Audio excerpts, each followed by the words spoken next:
When they cuffed me, my father raised his glass and smiled. "I'm the one who reported her," he said loud enough for the cameras to catch it. The room went silent. People stared at me like they'd just watched a hero expose a criminal. But I wasn't shocked he did it. My name is Evangeline Porter. And that was the moment I learned the man who taught me about duty had no idea what loyalty meant. That was also the night I stopped being his daughter and became the truth he couldn't destroy.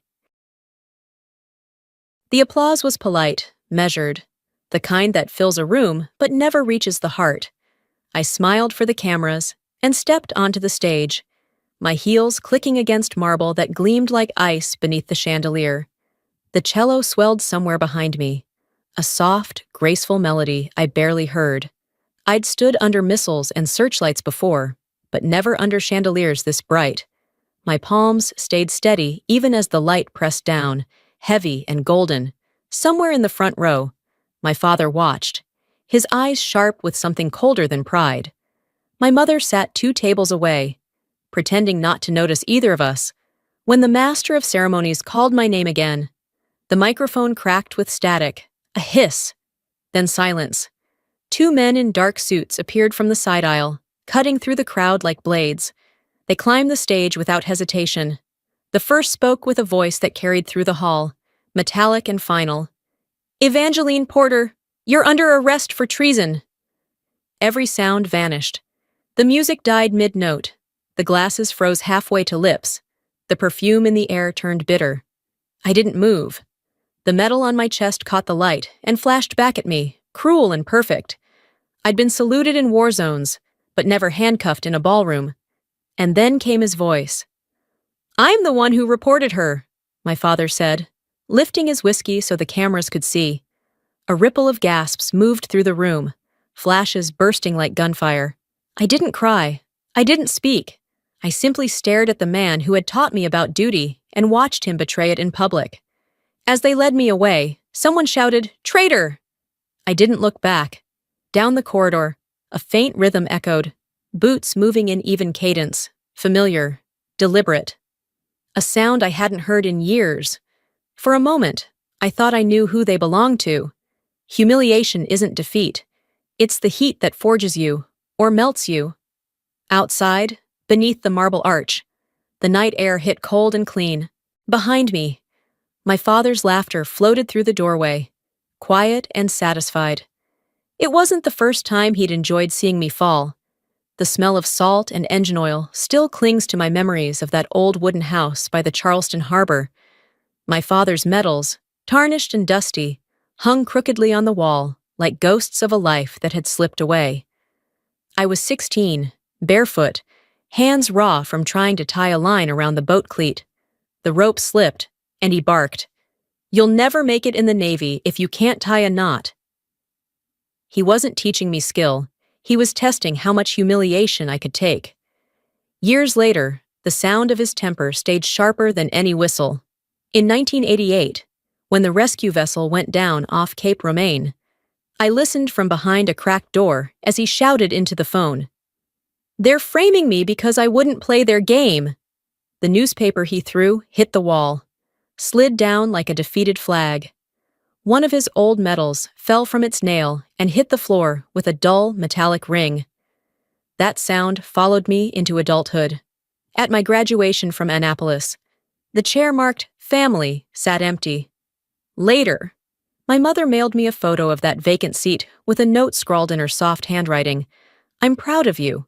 I should have been proud of him, too. But when I found his old personnel file, I learned the truth. He hadn't been framed at all. He'd been caught selling rescue equipment for cash and stripped of his commission. To his neighbors, he said he was punished for telling the truth. It was the first lie I knew he'd die believing. When I came home after my first deployment, he greeted me with the same bitterness. "You think you're better because you wear white? I think I'm just doing the job you taught me to love." I taught you obedience, not ambition.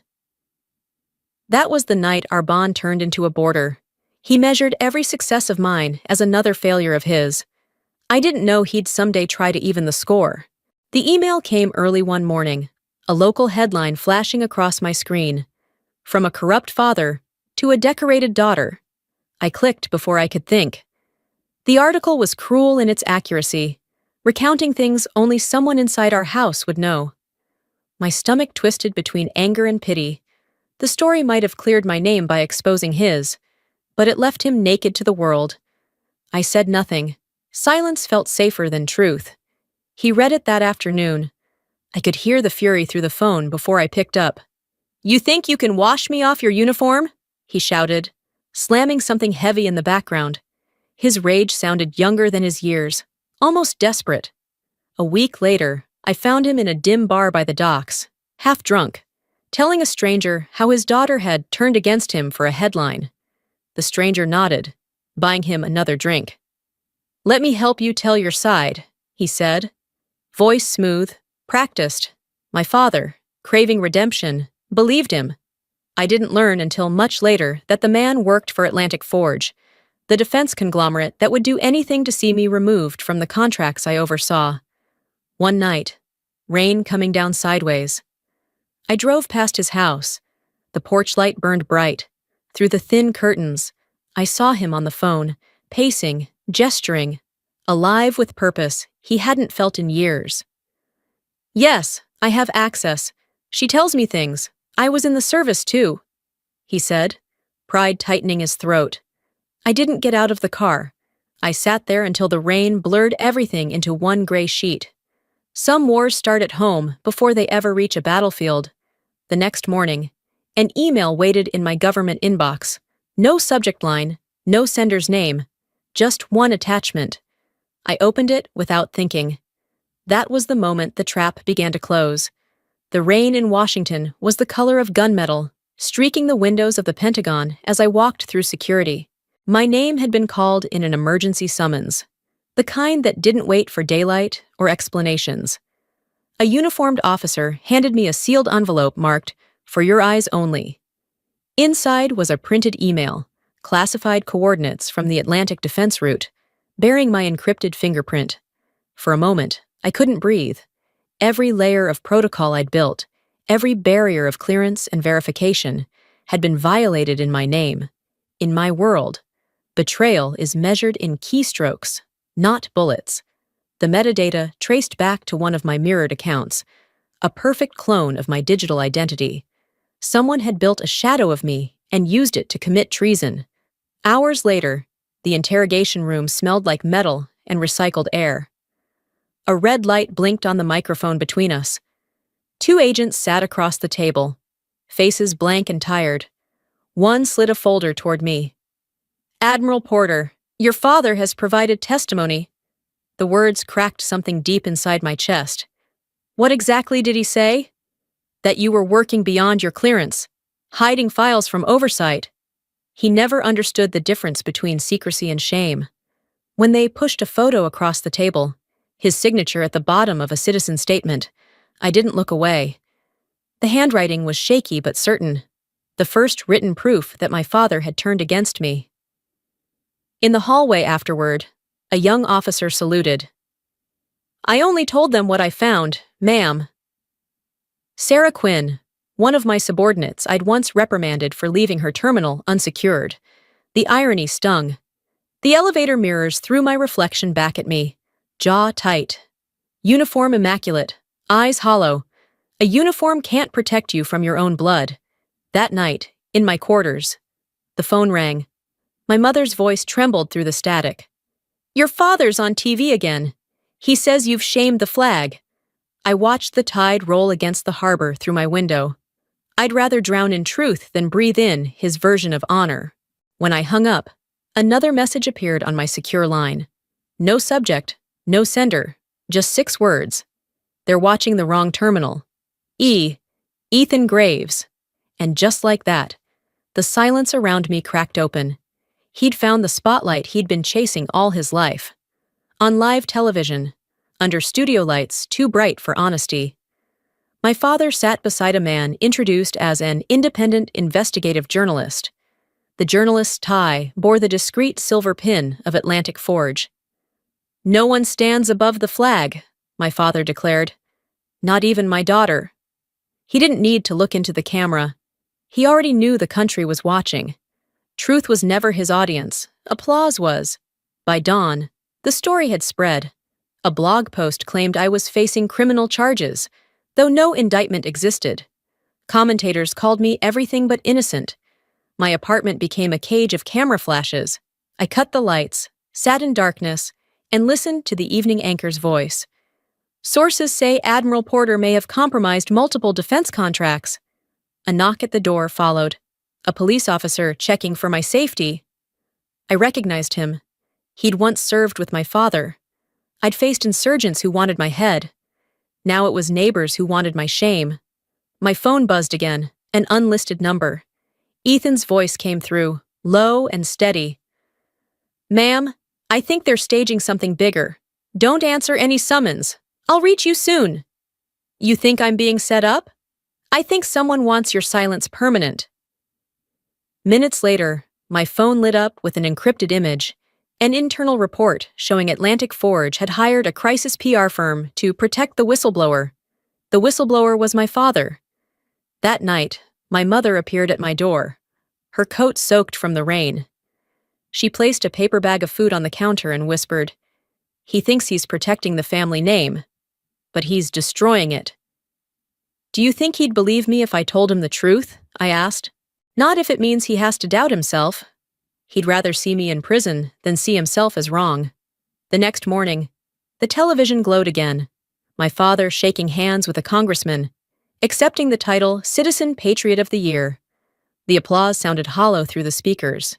I turned off the TV, stared at my reflection in the dark screen, and whispered, "So this is what honor costs." Then, a knock at the door. No voice, no footsteps, just a small envelope slipped through the crack. Inside, a single note in familiar handwriting. "Charleston, 2 weeks. We'll finish this right. E.G." I folded it once, slipped it into my pocket, and finally let out the breath I'd been holding for months. Whatever this was. It wasn't over yet. Rain blurred the glass, turning the city into a ghost map. My phone rang. No caller ID. "Ma'am," Ethan said, his voice tense. "The leak wasn't an accident. You're the target, not the enemy." "Then who is?" "Atlantic Forge. They're buying senators and headlines. You're the audit they can't afford." I'd survived wars overseas. Now I was fighting one built from emails and egos. "In Charleston," the banker whispered. "Your father withdrew $30,000 in cash, said it was for legal fees." The receipt read A.F. Systems LLC. The smell of ink felt like betrayal. He'd finally found the price of his pride. At a naval checkpoint, Ethan opened his laptop. "They've planted a ghost code in NATO's system. It mimics your signature." "How long?"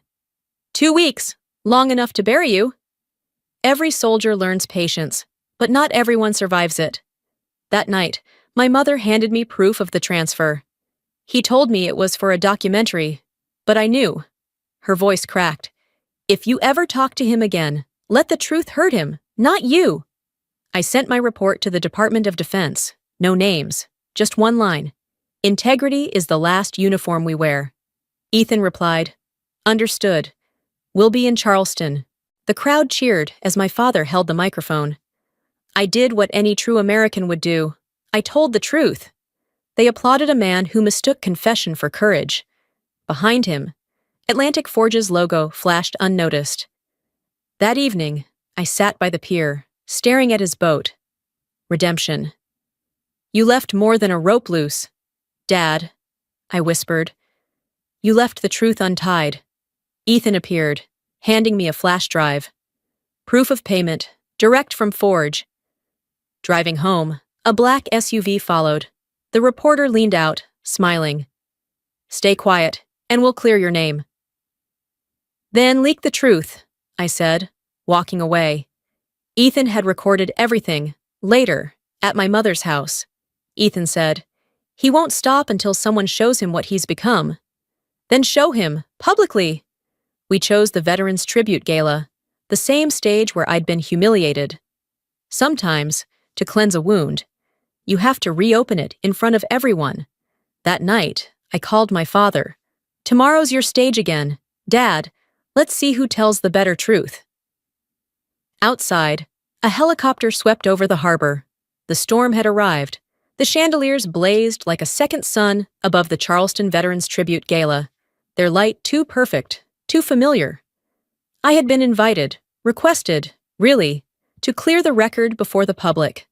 The same marble floors, the same stage, even the same cameras waited like executioners dressed in gold. Some stages repeat themselves until someone walks in with the truth. My father sat in the front row, soaking up the flash of photographers as if it were oxygen. He gripped the microphone, his voice firm and rehearsed. "My daughter may wear a uniform," he said, "but I wear the truth." The audience laughed and applauded. I stood motionless, the spotlight burning my face, the sound of their clapping dull against the roar inside my chest. Then the déjà vu began. 2 federal agents cutting through the crowd, badges out, their voices slicing the noise. Flashbulbs burst like shrapnel. Again.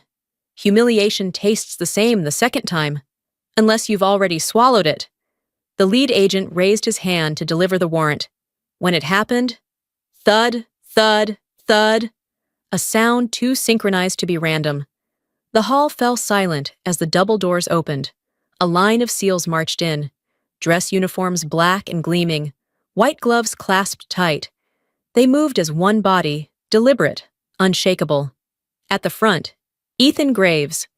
His voice rang through the marble like an order from another world. "Admiral Porter, we're here!" Every head turned. The spotlight shifted, sliding off my father and locking on me. The air itself seemed to hold its breath. For the first time in a year, I wasn't the accused, I was the truth made visible. Ethan held up a folder sealed in red wax. Operation Evergreen, authorized by the President.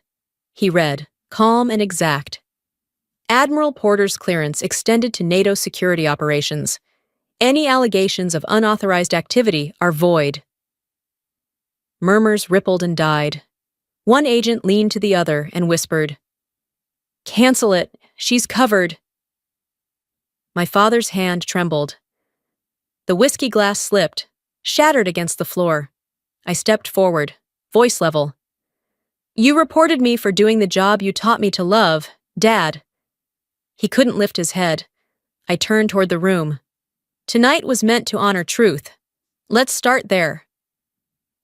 The SEALs saluted in perfect silence, the flag behind us catching the full light. Then the screens lit up. Ethan's doing. First came the recording of my exchange with the Forge reporter, his voice admitting to the setup. Then a document. The payment trail, Forge, Harold Porter. No one spoke. The applause never came. My father sank into his chair, smaller than I'd ever seen him. When the truth finally stands, no one claps. They just breathe. The night after the gala tasted of salt and whiskey. The music had faded, leaving only the hush of the ocean and the hum of a city pretending not to notice what had just unraveled. Behind the hotel, my father sat alone on a stone bench, his suit wrinkled, tie loose, staring at nothing. I walked toward him, not in uniform, not as an officer, but as his daughter. We both served under flags, his of pride, mine of duty. "They told me you were dirty," he said finally, voice rough, as if each word scraped its way out. "They said they had proof." "You wanted to believe it," I answered quietly. "It made you feel noble again." He looked up, eyes rimmed red. "I just wanted to be right for once. Being right isn't the same as being good." "Dad?" For a moment, he said nothing. The silence between us stretched and softened until I saw something I'd never seen in him before. Shame that didn't wear armor. Then my mother stepped out from the shadows, her hand trembling as she rested it on his shoulder. "You can still choose who you are tomorrow." He broke, quietly, shaking under her touch. "I don't need you to apologize," I said. "I just need you to stop rewriting who I am." My phone buzzed. Ethan's voice came through, calm and steady. "Forge executives are in custody. Their chairman confessed. They used your father to break you." The wind off the harbor was cold, but I didn't feel it.